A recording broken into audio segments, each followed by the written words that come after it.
Hello, audience in diaspora, audience in Nigeria, audience all over the world. Once again, it's your favorite show, the New Nigerian Podcast. It's a pleasure to introduce to you Mr. Niyi Ojuolape, a diasporan doing great things, doing wonders, not only in Nigeria, but doing wonders in Africa. Um, we won't delay the introduction too much. You guys already know how it is. We get Niyi to talk about his early childhood, his upbringing, his influences, and what sparked um, his mindset to deliver what he's doing. So let's let Niyi introduce himself to us, and we'll go from there. Thank you. Okay, thank you very much, David, my brother. I'm also very, I'm very humbled to be introduced as somebody doing wonders in the diaspora. I'm very humbled. My name is Niyi Ojuolape. I presently work as the country representative of the United Nations Population Fund in Somalia. In Mogadishu specifically. Before now, about 2 months ago, I was in Ghana. I was in Ghana doing that job for 5 years.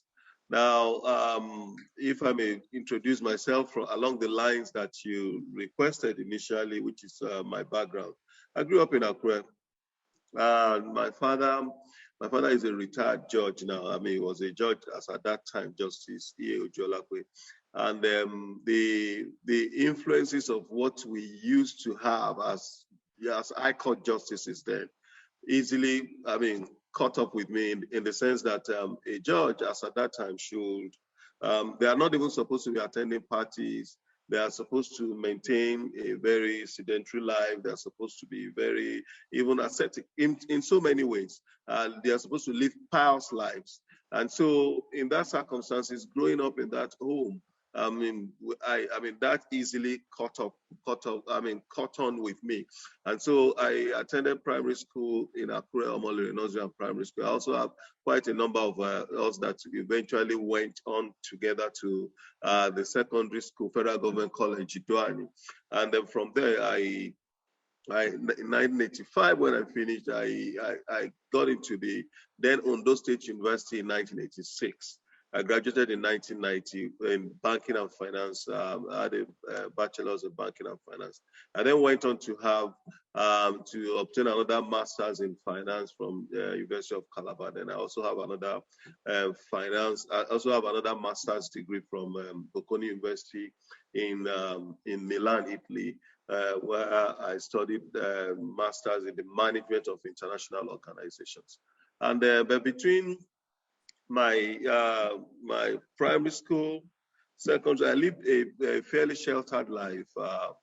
When I was growing up, my mom was a disciplinarian, as much as my dad also. So they made me they made me to live along the dotted lines, and it was really very. But looking back now, I could see that there was a lot of virtue in that. There was a lot of sense in the discipline that we had growing up, and I don't know how much when I should stop, or where you want us to how you want us to take it forward. But I have a lot of story to tell. I can go on telling you about myself. So you can possibly tell us the most interesting thing that happened to you in secondary school. You can tell us the most interesting thing that happened to you in university. You can tell us who were the influences in your early life, and what drove you to the course of going towards the United Nations. That of secondary school. I'm trying to think. There are so many things that there were of interest that I can recall in secondary school. But very importantly, I can say that the pride that you wear um, attending a federal government college. It was one major thing with me among colleagues, among peers, and what have you. You are proud to introduce yourself that, oh, I'm in federal government college because as at that time, it's not just anybody. You don't just go to any school based on the fact that you have the resources or what have you. Even though there were resources involved, but then at the same time, you have to go through a process of entrance examination, common entrance. You have to pass. You have to do it well. The fact that I was able to make it to a federal government college is an indication of the fact that okay, I've been able to maybe I studied or whatever. So it was a pride that I carried along with me. Now, in the school itself, that I think one major thing that came across, which still resides with me today, is the multi-ethnic, multicultural, multi-religious nature of the school. And I recall that during the Ramadan period, I recall that they used to make allowances for those who are fasting. They will prepare their food separately, so they don't get to miss their food during that time. So it was a tolerant society. There was no discrimination based on the fact that somebody is from the north, and so we got to know ourselves very early enough as colleagues, as co-students, and we got along very well. So growing up later, seeing the way Nigeria has become, and then there's a lot of play in terms of what goes on in terms of where you come from. The talking about we eventually got divided to 6 geopolitical zones. Now, all of those issues will naturally come in when you are picking those who rule us and all of that. It's been very, very divisive. That was not how I grew up. I grew up knowing the Azan Dambaki. I grew up knowing my Tafa. We were together and we're fine. I mean, Okorafor, we were all fine. We didn't really define anybody according to where you came from. And so that will stay with me forever. That was very, very interesting. It will stay with me forever. Then also, one other thing that I can remember is our principal, Mr. Omotade. He knew every student. As a matter of fact, I was surprised the day he called my name and called me to come, just to pick me out of the crowd. Because I never realized that he even knew me because I was very innocuous. I was a bit anonymous because I was very small among my mates. But I was coasting. But then he knew me. So the fact of his knowledge and the way he managed the school and carried everybody along, I will really never forget that. That's it as far as secondary school is concerned. For my university, uh, let me say that I got into the university. I actually had because the results that I had from it, and it could not. I had a P7 in economics, so it couldn't get me to study banking and finance um, that I had been admitted for, that I already got the letter of admission from University of Lagos. So, but then when the WAEC results came, even though I did well in JAMB and all of that, when the WAEC results came, I didn't have the required credit in economics.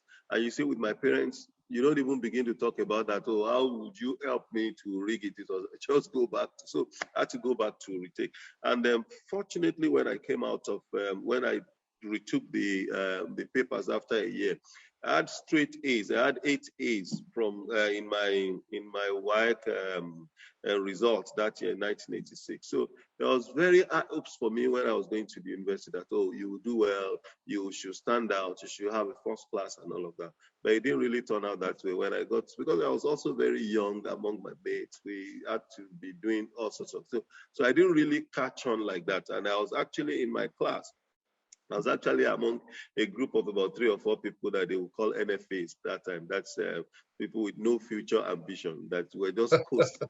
So I just managed to get out of school. I started in the first semester. I did very well. I think that was an undoing because at the end of the day, it was very difficult when I started playing around. It was very difficult for me to get to the point where I could come back to get a 2-1, which I was very, very close, but I eventually came out with a 2-2. But I could have done it better if I had I don't know if somebody else had been around, or maybe if I rolled with friends that will guide me, that will be studious like I should be, maybe I would have got better. To God be the glory. So, um, how do you compare education back Mhm. then to what you see today in Nigeria? It's a no-brainer. Education back then was total. It wasn't just an issue of it wasn't just an issue of academics. It was also the molding of the character of the children that are involved, and the understanding that you are not just a member of this school just to study, but we did sports. All of it come along with it's part of a total package.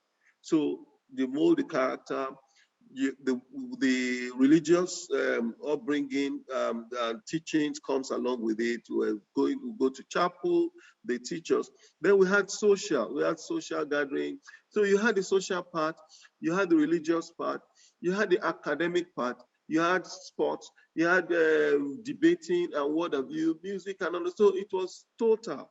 But these days, that is not the case. Even in the best of schools, yes, I can see in some very, very bougie elite schools, they tend to give them some training. They give them ballet dancing and all of that. But when you look at it, these what we used to have. Especially when you talk about morals and put everything together, it's a whole different ball game. Then we were very, very lucky, and we were very, very lucky then that we had the type of upbringing and the type of education that we were able to get. These days, it will be a very, very difficult thing. Like Jesus said, it will be like a cow or A a cattle camel. going through a camel going through the eye of a needle for any child to be able to get that kind of upbringing, either in Nigeria or even abroad. It's a shame, really, because you're absolutely right. We had the best of everything. Our parents cared for us, cocooned us, Yeah. sent us to the best schools. The unity schools at Mm-hmm. that time were meant to integrate our generation together, which I Yeah. think in a way it has done because Yes, indeed. on your various connection platforms, you still see those people, you still interact with them. The only difference is we are not united enough yet to pour out that experience we gained Yeah. into the current polity. So that brings me to the next topic. You finish university. What happens? How did you eventually end up in the United Nations organization? Okay, that's very, very interesting. When I finished from university, I because I read banking and finance, I had an uncle in Lagos who was very welcoming and accommodating, and who is a management consultant and an accountant. So naturally, I gravitated towards him. So I was working with him, but his business did not flow as well as one would want it to be. So things got rough. So I was the job I was doing, so to say, was such that it wasn't a job. It was like we live from the same house, we go to the same office, so it wasn't really the kind of formal setting in which one would have wanted. Actually, a little while I was doing service, I actually did a little bit with a merchant bank, but then it wasn't really eventful. Anyway, fast forward, you could say that I did not have a job. I did not have a formal job, a formal endeavor. So I was just doing this and that. I was working. I was doing all sorts. I'm a contractor and this and that. But you see, when I look back to that period, yeah, I see that if you do whatever you do, no matter how, if you put your time and heart to it, if you work hard, you will get by. You might not get to the top, but then somehow you will get by. And so I'm a natural hard worker. So I have the grace. Whatever I'm doing, I put effort into it. So I was just saying, let's just say I was doing this and that. I was just trying as much as well to make ends meet. And so I moved from Lagos at some point, went to Kaduna, and from Kaduna, eventually arrived in Abuja. I had a couple of friends with me that were hanging out and were doing stuff. But also, there was also one other thing that was very, very important, which I will always state all the time, is that somewhere along the line, I was lucky. I met a couple of people. I met two particular professors. One of them is Professor Femi Odekunle. He passed 2 years ago in the course of COVID. Professor Femi Odekunle is the first professor of criminology in Nigeria. He was in ABE and was the pro-chancellor of the Federal University of Technology, Mina. Anyway, so I met with him, and then they would just send me around. Okay, help me do this, and that, and then so they found me. Those two professors, they found me to be hardworking. They found me also to be a jolly good fellow, and also they found me to be honest, and they found integrity in me. I was got graduated into the house and all of that. Then a friend of theirs came into town who was going to come to manage the HIV program in Abuja. So we met with him. So Prof is coming, we need to. So we'll take them out. We'll go to the club. We'll have a good time. So we had a good time. And then, so I got introduced to this Prof, Professor Babatunde Oshotime, who eventually I began to work with. He became the Director General of the National Agency for the Control of AIDS, NACA. So I began to work with him as a personal assistant. Later, I became special assistant. After NACA, he was appointed as Minister of Health. So that was how I also became special assistant to the Minister of Health.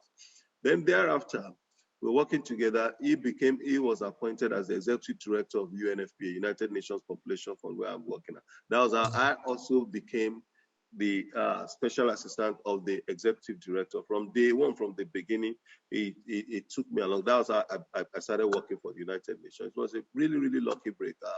But then with the benefit of hindsight, I think a couple of things that you pick from there is that just be steadfast, be loyal to your boss, because increasingly from that point in 2002, I worked with him increasingly together like that for 15 years when he passed in 2017.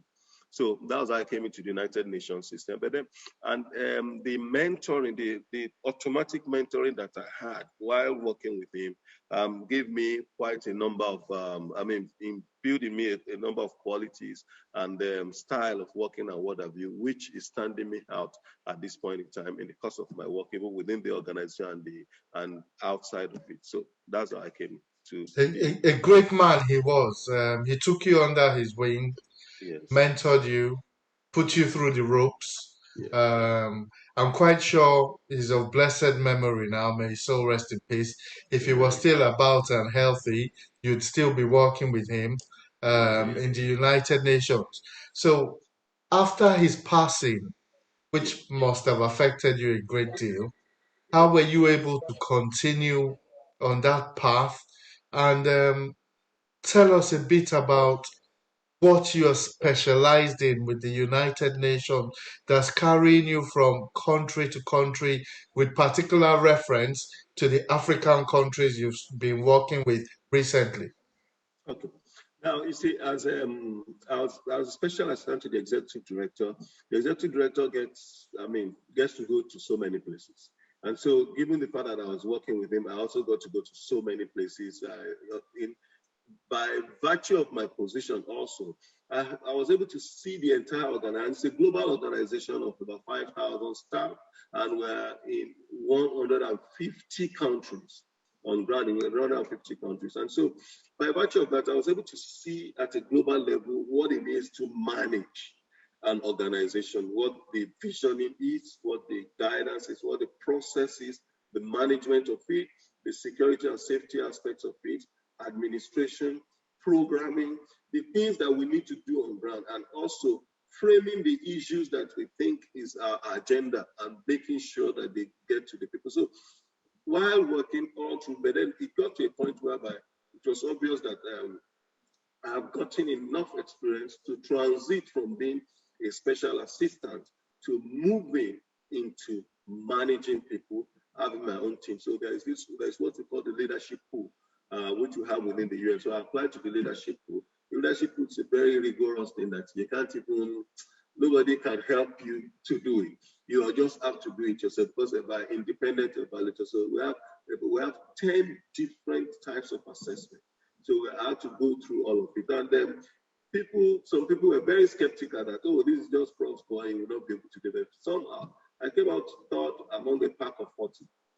So, Wow. and so we came out of it, and I was based on that leadership pool. I was able to apply to be country representative of Ghana, and so I was appointed as country representative of Ghana. This happened just as before. I mean, before Prof passed. So I'd already been posted. I'd already gotten government clearance from Ghana to be able to go there. So when Prof passed, it was just a month, then I deployed to Ghana. Now, the work that we do is such that you have to engage with colleagues all over.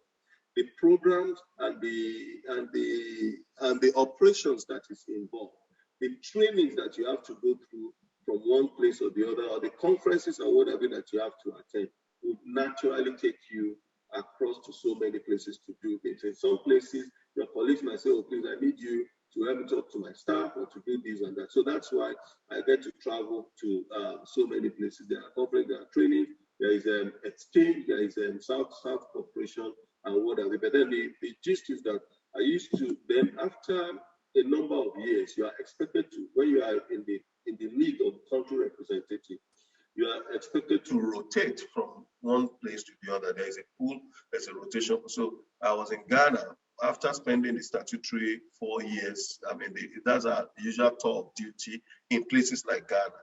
I've now been rotated to Somalia. And if I may say, you see, Somalia is a very, very complex setting. Every indicator of complexity and crisis we have, because there is an armed conflict, there is a humanitarian crisis, there is people, apart from the fact that they are fighting themselves, there is also banditry, then there is also there are people who they have political issues. So every indicator of conflict or what are they adds to that complexity. And so it's a very, very complex environment. And the organizations that are sending people there to represent them, they will not send just anybody there. They have to take people that they are sure will be able to represent, will be able to manage the magnitude of the work that is done. By the way, the program that I'm managing now in Somalia is at least 5 times bigger than that of the one that I was managing in Ghana. But God has been good. When I was living in Ghana, nobody wanted me to leave because I had struck a chord with the people, and given the modest contribution that we're able to make there, it was acknowledged, and so. But then I have to move on to other things. Tell us a bit about that achievement in Ghana. How you manage your leadership skills and what impact you made on the people of Ghana itself. Because from various observations, you had access to the highest members of the power in Ghana. So tell us a bit about what the actual job was and how it impacted on the people. Okay. In any typical country office, you have about 3 or 4 constituencies that you have to look after.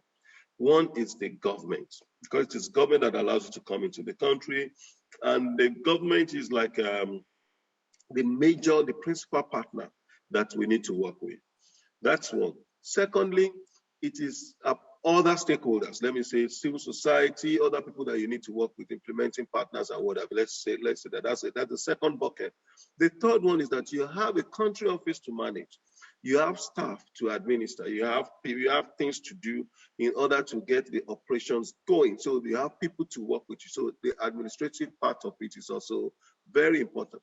Then apart from that, the fourth bucket that I will identify is that you have the UN country team, that's your other colleagues in other agencies.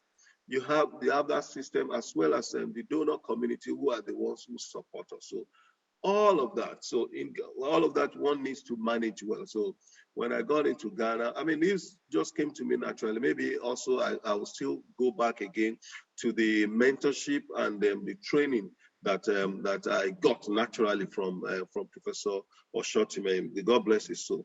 So the different constituencies we had to work together. For example, in my office, when I got to Ghana, the operations that we had, it was this much. We had about 31 staff. And when I was living there two months ago, staffing has increased to 89. So it's like 3 times. So it doesn't happen in any, because it's a difficult thing to even create spaces, create work, expand the work and whatever. But then I was very, let me say that I was fortunate, or I was blessed to have to be able to come up with some ideas. There were certain initiatives that we came up with which expanded the work. So we established a youth fellowship, for example. It is the first of its kind the whole world, in any UN agency, in any country in the world. We established a youth fellowship, and that youth fellowship brought in young people who were working with us in the office. So that increased the numbers generally. But also there were certain principles within the UN which we work with. One of which is gender equality. When I got to the office, the gender parity was 66 to 33. Wow. That is, we had men who were 66% and then women were 33%. So by the time I left, we had balanced the gender parity to be 50-50, but it's even more skewed towards the women. By virtue of that, the youth fellowship, I encourage young people to come. I can tell you, during my 4-year tenure in Ghana, I had about 150 young people pass through that office for one thing or the other. It doesn't happen anywhere else. So with that, also we were lucky to have several innovations. Then I also had a collaborative and cooperative set of staff that worked with me, with which we were able to bring out. So that, looking after young people and looking after their issues, which is one of the core mandates of UNFPA, also it's one of the things that we're able to put in place. But also there is a reach out to the powers that be, because there's only that much you can do without the support of government. So we had collaborated, through different means. You have contacts in different places, but also you also need to do the work. You also need to socialize. You also need to engage with people across the board. So um, from the presidential level, vice presidents, their wives, the chief of staff, all of that, I had to deliberately go out to establish relationships with them so that work will be easy. And then that facilitated a lot of the things that we're able to do. Also, the donor community, it's a matter of relationship most of the time, and also willingness to do much more than you wanted to do. But then one thing that stands out for me, which I will never forget, is the fact that when there is adversity, what it calls for is for you to rise up. When COVID hit, what some others did was to step back and just make sure that as much as they step back and just relax into a cocoon rather than stepping out.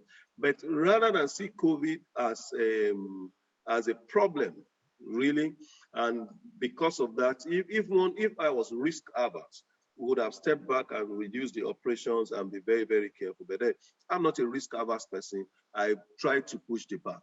So I took that challenge rather as an opportunity to actually reach out there to begin to work. And that was what eventually stood us out in Ghana, because by the time I was working, others were not working. So we were able to take a lot of space where we had the opportunity to do more. So it made us more visible, it got us more support, and at the end of the day, it made us to be able to achieve more with even less. And during that period, we even came up with an initiative which we call CASPO, Career Assistance Project. That was young women who were vulnerable. We brought them together. We took care of them. That became also another award-winning thing in UNFPA. And one other thing is that within the organization, it's also another concern that we need to look after, because I have a supervisor all the way to headquarters, and you have to make sure that you do things according to what they would like, and also for them to be able to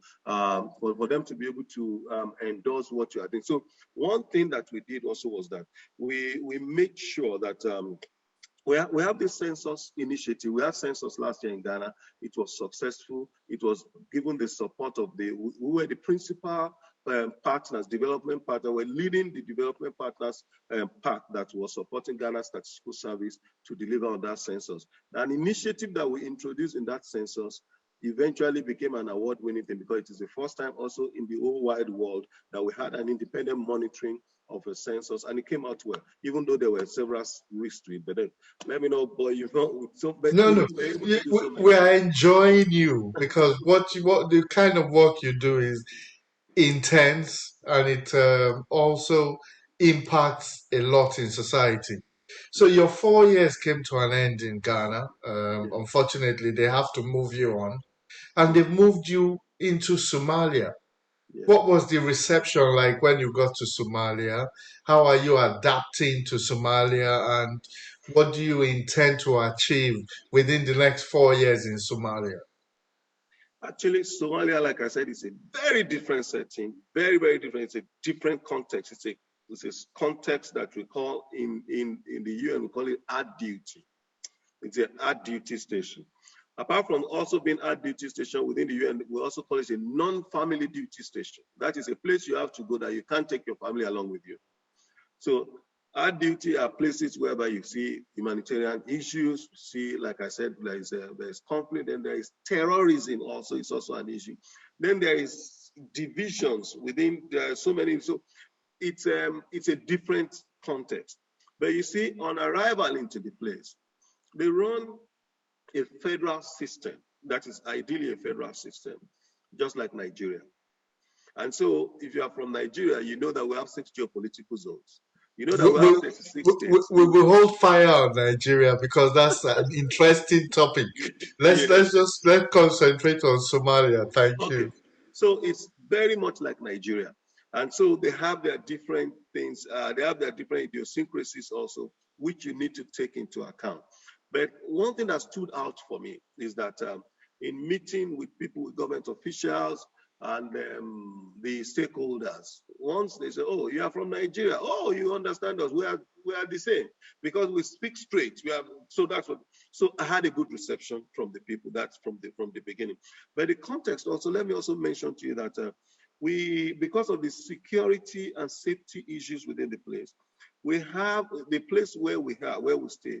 It's about 3 kilometer circumference that we cannot venture out of. Okay. So I can't go out, and then there is a lot of security restrictions here and there. And I can tell you also that if at any point in time I need to venture out, and I've done it twice, I need to venture out of that compound, I need to go with at least 21 security guards. Wow. Yes, who will have to come with. And I've done it twice. And so it's a different concept. Then where I was in Ghana, I was living in a house. But here right now, I occupy just a room. Okay. And so it's part of the additive nature of it because there is not much not much space that you can get in order to say. So it's different. Then I have my staffing.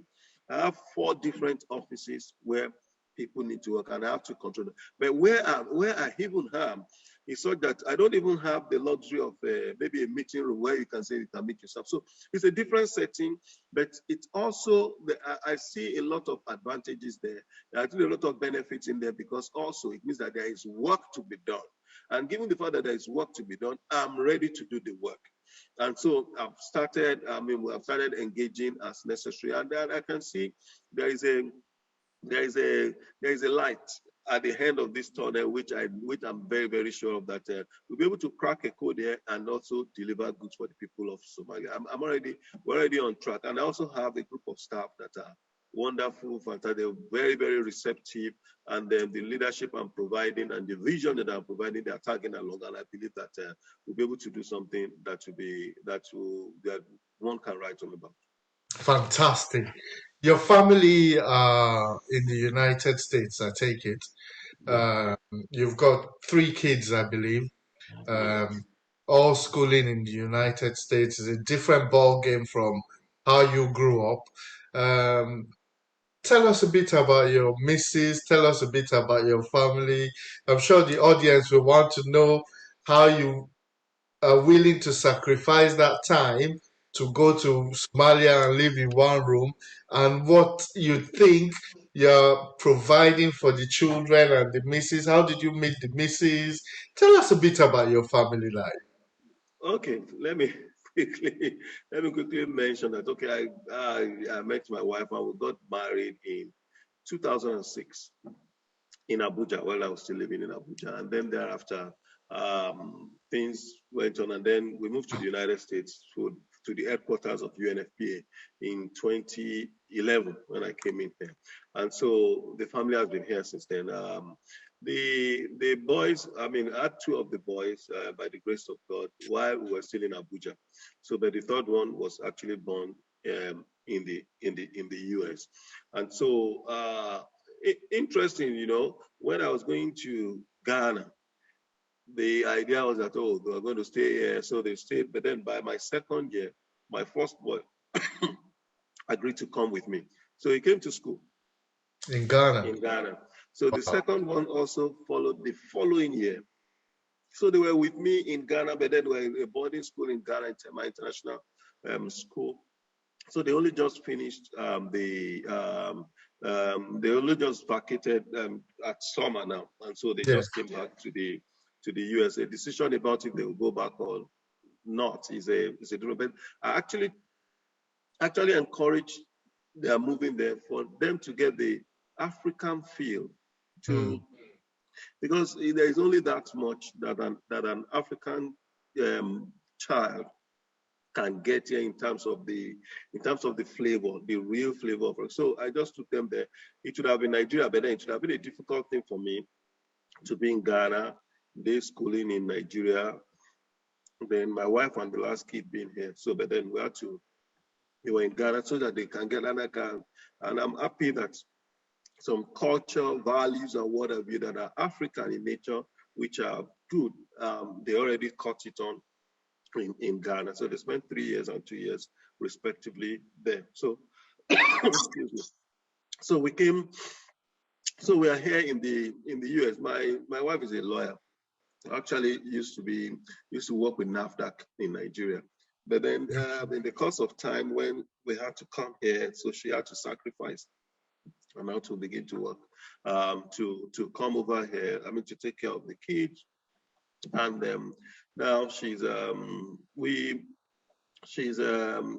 the country. She's in the US now doing some other type of work apart from being a lawyer because it's a whole different ball game to do to be a lawyer. Then my last kid also schools here in New Jersey. Then let me say, we initially were living in Brooklyn, in New York, but then we had to come to New Jersey. We're fortunate, God bless us, we bought a house. There's another part of me that you probably don't know, but which also has defined our lives here in America is the fact that I'm a pastor. I'm a pastor of the Redeemed Christian Church of God. Okay. So, so we have like I used to worship in International Center, Brooklyn, Redeemed Christian Church, International Center, Brooklyn. But from there, we went to plant a parish in the heart of New York. That's in Manhattan. It's called Desire of Nations, RCCG Desire of Nations, New York City. So that also has shaped our lives in a different, in so many ways. And even all through my sojourn in Ghana, I still remain the pastor of the church, even though I had an assistant pastor they didn't allow me to break away. So, so they have an assistant pastor that's been taking care of the church, and then every now and then during COVID, for example, we also had when we're having the virtual thing, I was able to keep up with that, and here we are. Audience, you can hear that. He's not only working for the UN, which I always wanted to work for as a child. I told my parents I wanted to work with the UN or UNESCO or UNICEF. But you know how life is, it takes you here and there, and you finally get your own niche. Yeah. He's also a pastor, man of God, brings the flock together. I'm sure that has a great influence on the kind of work you do because you're a gatherer of people. Absolutely fantastic. Now, when we set up the new Nigerian, The idea behind it was to bridge the gap between diaspora and Nigeria. As you can appreciate, with your wealth of experience, with the wealth of experience of Nigerians in diaspora, we have enough knowledge to try and export to Nigeria. So this brings me to the topic now of giving back to Nigeria.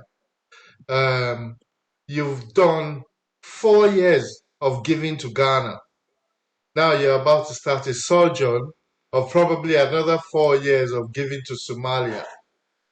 How do we use this, your knowledge, transfer it to Nigeria? I'm sure the UN have people in Nigeria doing maybe the same thing, but are they Nigerians? How can we use your knowledge to improve our quality of life in Nigeria? We know Nigeria has faults. We know there's a lot of problems politically, ethnically, religiously, but we tend to try and see the good in Nigeria. So, with that, let's go back to what you were saying about comparing Somalia's diversity, Somalia's situation to that of Nigeria, which wasn't the case in the past. It just so happens that right now, all those factions are actually in place. So, how can we improve Nigeria? What's the comparison with Somalia? And what solutions and value can we derive? Thank you very much. That's a loaded question, and it's so many questions in one. But let me just say that Somalia and Nigeria, they are not exactly comparable. It's just that there are certain things. I mean, the entire Somalia, there are certain things in Nigeria that you can get a parallel, you can get a linkage. But Nigeria is a totally different one because I must tell you, all the diversity and complexity that exists in the entire world exists in Nigeria. You talk about religious diversity from Zamfara to Abia, you have it in Nigeria. Economic, from the poorest to the richest African and what have you, you have in Nigeria.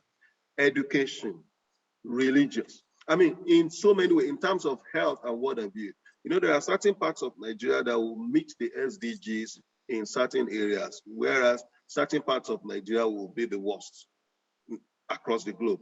When you talk about gender equality, so many things. So Nigeria is very, very different. Nigeria is a very different country in the entire world, and I like the potentials that exist in Nigeria.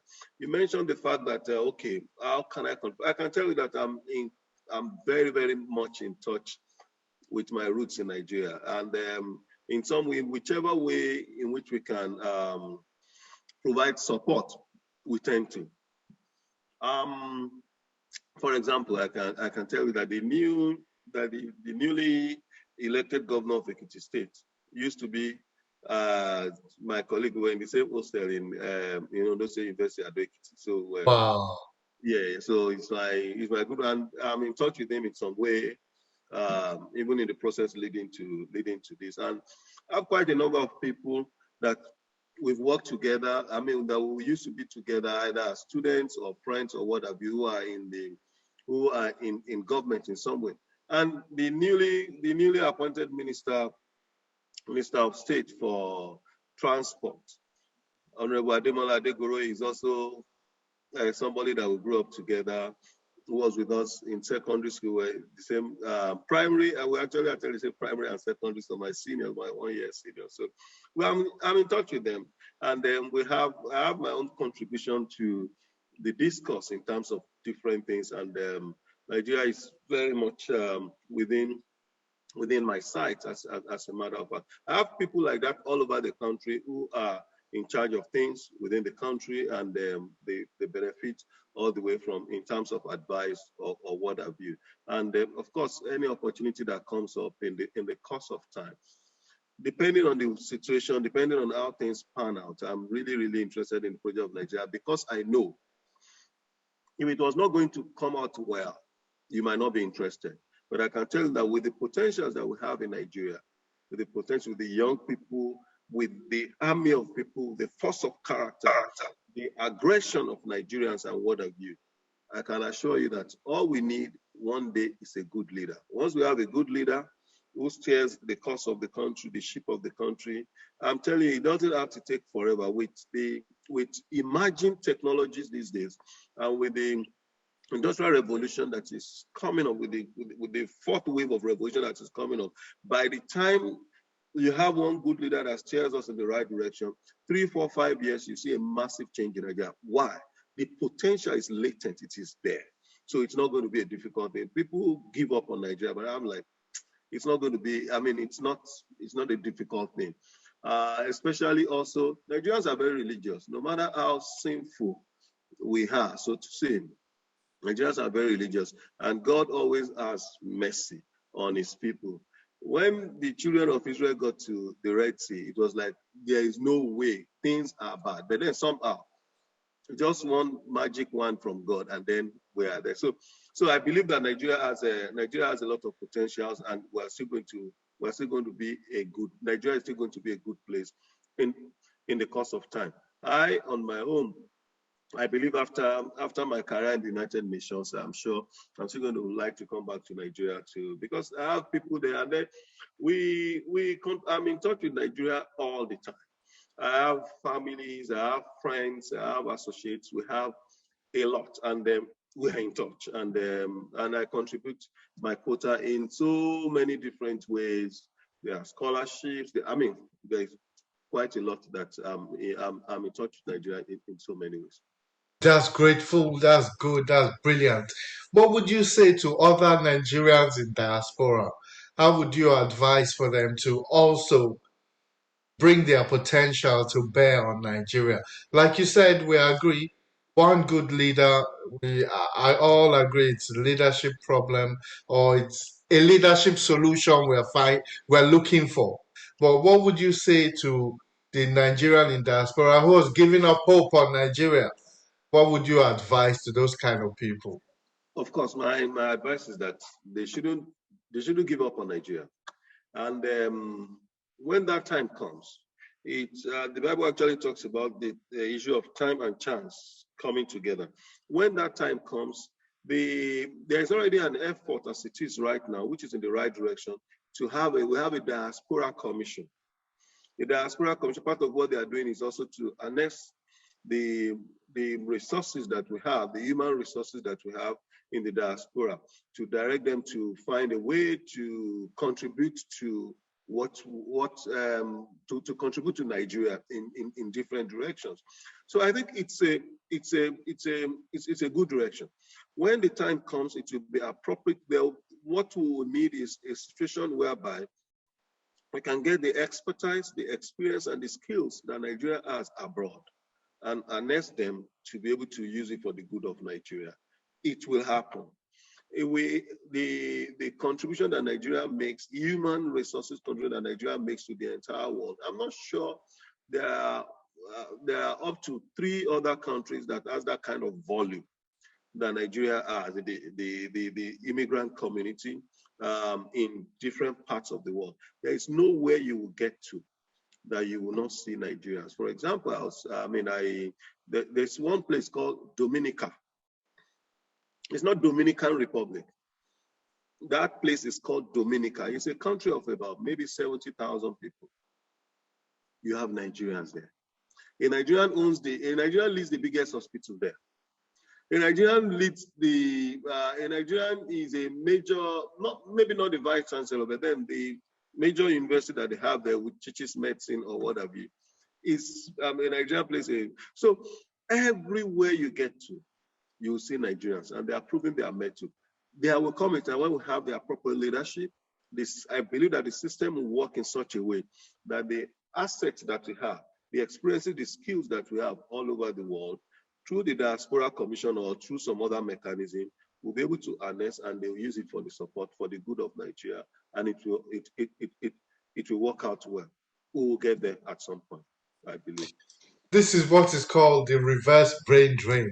That is Yeah. what we coined it as when we started the new Nigeria.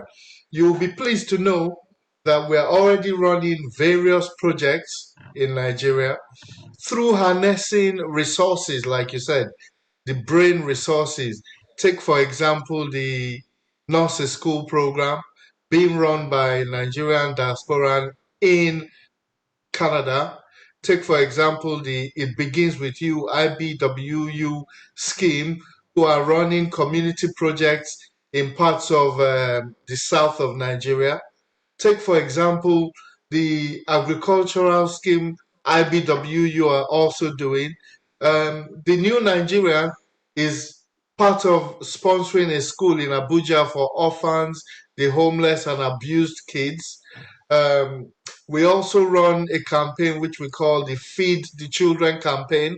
We're on our third campaign at the moment where we go into local communities, get support from people in diaspora in form of either commitment or a bit of financial support, and we gather children together and feed them. If you go onto the New Nigerian website, you'll be able to see all these things I'm telling you about. Just collaborating exactly what you said, which is harnessing the resources we have abroad and starting to transfer them to Nigeria. It might be in small silos, but it has started already.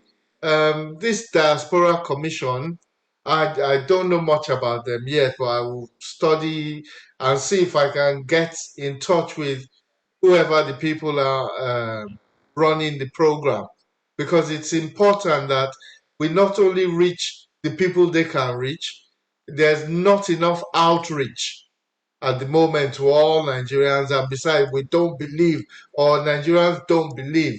We had a town hall last week where everybody talked about what they think Nigeria is at the moment. But the new Nigerian tries to find solutions. We might be small now, we're only 2 years old, but we know that with time we will grow, and the seed we are planting in Nigeria and all over diaspora will finally come to fruition, just like you said. So I'm collaborating what you said, and it's almost 1 hour, Niyi. When you're having a good Yeah. conversation, the time Yeah. just Time flows goes. past. Yeah. Um, Now our audience will know about you. Yeah. Now Nigerians will know about you. Thank you very much. Hopefully, the powers that be in Nigeria who take time out to watch our program will know about you and Thank will probably seek to harness your resource, and I hope they do harness your resource um, just for the betterment of Nigeria. We've gathered a lot of value from you today, the people of Ghana, the people of Somalia, your work with the Nigerian community or the Redeemed Church in New York, Manhattan, Brooklyn. We're worldwide. We're happy that we've been able to sit down with you finally Thank you and very have much. this 1 hour. We're really grateful. Um, this is part one. Hopefully, Okay. in a couple of years, we're sure we'll get a part two to see what has changed, what has Yeah. improved, and what we still continue to need to do. We'll leave you with the final word to the audience. Please let our audience know what you think, how they can reach you, how they can gain from the work you're doing, and what you think they should do for Nigeria as well. Thank you. Okay. Okay. Let me first thank you very much. Thank you most sincerely for inviting me and for giving me this opportunity for us to have this exchange. It's always a great pleasure. Talking about the issues of Nigeria and also seeking ways in which we can make things better. I appreciate this opportunity and I thank you very much for it. But having said that, also let's not forget, please let's speak with regards to the efforts that you are making, especially with the food, children, and what have you. Such ventures, it's always a pleasure for me to be part of it. I'm always happy to provide support in any way in which in which I can. And then just talking to, I mean, the audience, anybody that wants to reach me in terms of any support. For those who know me, as a matter of fact, when I was living in Brooklyn, they used to call my house Nigerian embassy.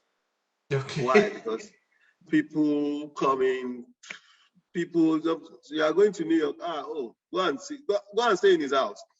I'm very welcoming like that. Also in Ghana, also, of course, you can imagine that I always have a stream of visitors because for me, helping people, providing support, it might just be a little support somewhere, which will be the game changer for that individual. So for me, it is something that it is God ordained and which something that we must continue to do. So I'm happy. Please, people can reach me. Let me just give my email address, niyojuolape@yahoo.com.